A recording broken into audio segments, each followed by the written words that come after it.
Vedant's Wellness Center, where food become your medicine. Call 905 944 664. నమస్తే, welcome back to iDream media. నేను మీ Jhansi.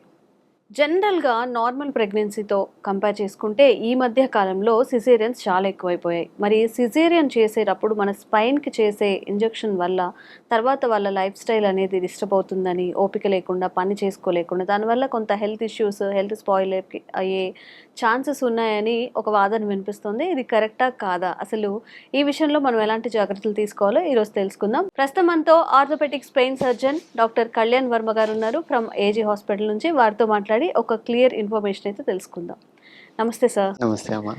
Sir, ఇది వాస్తవమా, myth అంటారా? అంటే జనరల్గా ఆఫ్టర్ సిజేరియన్ చేసిన తర్వాత వాళ్ళల్లో జనరల్గా ఉండే ఎనర్జీ కన్నా ఎనర్జీ డౌన్ అయిందని చెప్పి పని చేసుకోలేకపోతున్నారని, మీకేం తెలుసు సిజేరియన్ వల్ల ఇలాంటి ప్రెగ్నెన్సీలో ఎలాంటి కాంప్లికేషన్స్ వస్తాయో అంటూ ఉంటారు. అంటే ఏంటి అసలు ఈ ప్రాసెస్ అంతా ఏంటి, అసలు ఆ ఇంజెక్షన్ ఏంటి, దానివల్ల వచ్చే సైడ్ ఎఫెక్ట్స్ ఏంటి? అగైన్ ఇది మంచి క్వశ్చన్ అండి. ఇది చాలా మందికి వెరీ కామన్ డిస్బిలీఫ్. ఓకే, ఏంటి అంటే ఇలా నాకు నడుముకి సూది ఇచ్చారు అండ్ దాని తర్వాత నుంచి నడుము నొప్పి మొదలైంది అని ప్రెగ్నెన్సీ అయినాక ఒక 2-3 ఏళ్ల తర్వాత కూడా అదే పెయిన్స్తో వచ్చేవాళ్ళు చాలా కామన్గా ఉంటారు. ఓకే, ఇక్కడ మనం మెయిన్గా అర్థం చేసుకోవాల్సింది ఏంటంటే అది పెయిన్ దేని వల్ల వచ్చింది. ఓకే, ప్రాబ్లం ఏంటంటే సేమ్ టైం మనకి డెలివరీ కూడా అదే టైంకి అవుతుంది, ఇంజెక్షన్ కూడా అదే టైంకి ఇస్తారు. అసలు ఇంజెక్షన్ ఏంటి అంటే స్పైనల్ అనస్థీషియా.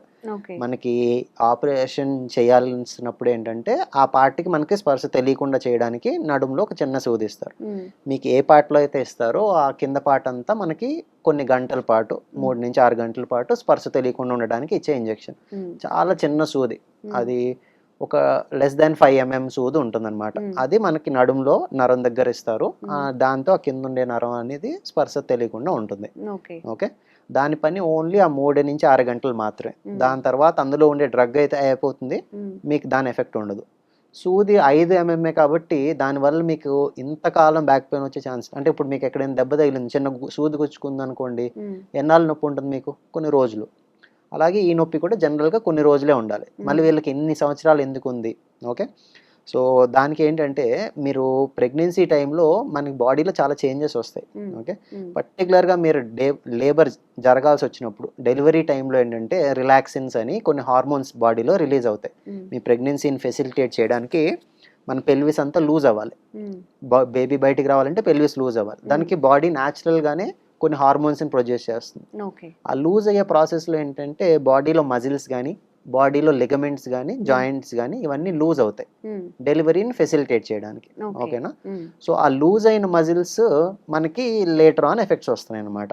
ఓకే, సో ఆ లూజ్ అయిన మజిల్స్ని మీరు ఎక్స్ట్రా ఎఫర్ట్ పెట్టి మజిల్ని స్ట్రెంగ్తన్ చేసుకోకపోతే ప్రెగ్నెన్సీ తర్వాత ఈ బ్యాక్ పెయిన్స్ అనేవి చాలా కామన్గా వాళ్ళకి ఉంటాయి అన్నమాట. సో దాని రీజన్ వచ్చేసి మీకు బాడీలో జరిగే హార్మోనల్ చేంజెస్, డెలివరీ టైంలో జరిగే హార్మోనల్ చేంజెస్ వల్ల. ఓకే, సో మీరు దానికి ట్రీట్మెంట్ ఎలాగా అంటే ఏదైతే లూజ్ అయినాయో వాటిని మళ్ళీ స్ట్రెంగ్తన్ చేసుకోవాలి. ఎక్సర్సైజెస్ ద్వారా కొన్ని అప్పుడప్పుడు మనకి ఫిజియోథెరపీ అవసరం పడవచ్చు.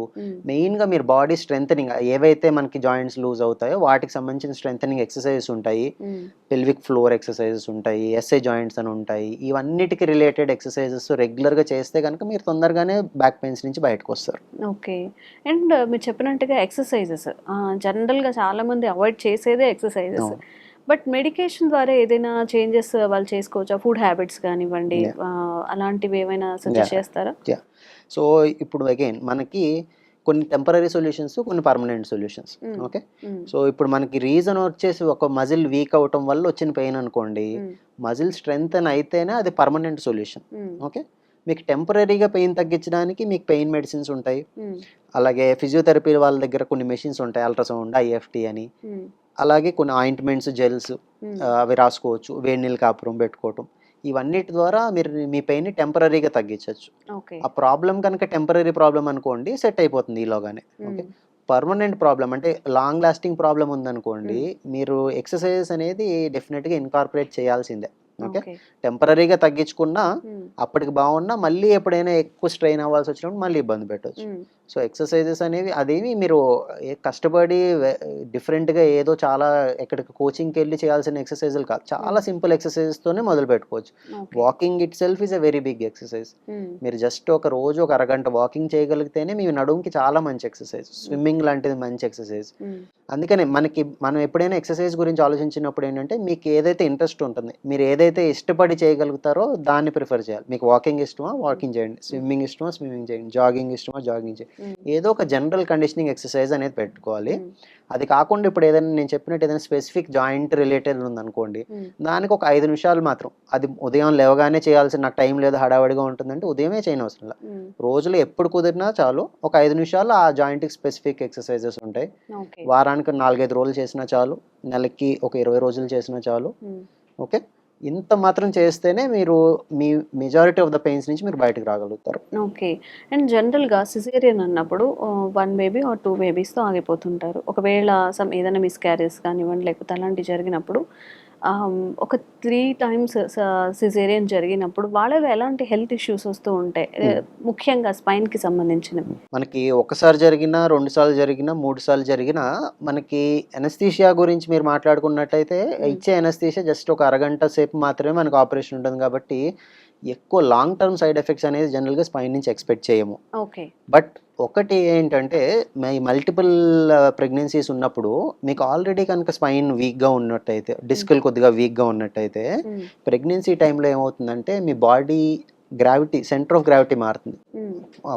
ఫ్రంట్కి ఎక్కువ కడుపు ఎక్కువ ఉండటం వల్ల ఏంటంటే బాడీ వెయిట్ ముందుకు ఎక్కువ పడుతూ ఉంటుంది. దానివల్ల ఆ లోడ్ అంతా మీ స్పైన్ మోయాల్సి ఉంటుంది మిమ్మల్ని స్ట్రైట్గా ఉంచడానికి. సో ఆల్రెడీ వీక్గా ఉన్న స్పైన్ని ఇంకా ఎక్కువ ఇబ్బంది పడుతుంది. సో ప్రెగ్నెన్సీస్ తర్వాత ఆల్రెడీ ఉన్న ఎగ్జిస్టింగ్ ప్రాబ్లమ్స్ మీకు పెరగచ్చు. కాకపోతే మళ్ళీ దాని నుంచి బయటకు వచ్చే పద్ధతి అయితే మళ్ళీ మీరు మనం చేసినట్టు ఎక్సర్సైజెస్, పోస్చర్ కేర్ వీటితోనే మీరు చేసుకోగలుగుతారు. సార్ జనరల్గా ప్రెగ్నెంట్ లేడీస్ అన్నప్పుడు ఇప్పుడు చెప్పినట్టుగా మీరు ఎక్కువ బోన్ మీద వెయిట్ పడుతుంది అనుకుందాం, బ్యాక్ పెయిన్ మీద. ఇఫ్ కమల పిల్లలు ట్విన్స్ కానీ బేబీస్ కానీ స్టమక్లో ఉన్నప్పుడు ఇంకొంత వెయిట్ పడే అవకాశం ఉంటుంది. మరి దాన్ని ఎలా మేనేజ్ చేయాలి? ప్రెగ్నెన్సీలో ఉన్నప్పుడు వాళ్ళు ఎలాంటి జాగ్రత్తలు తీసుకోవాలి?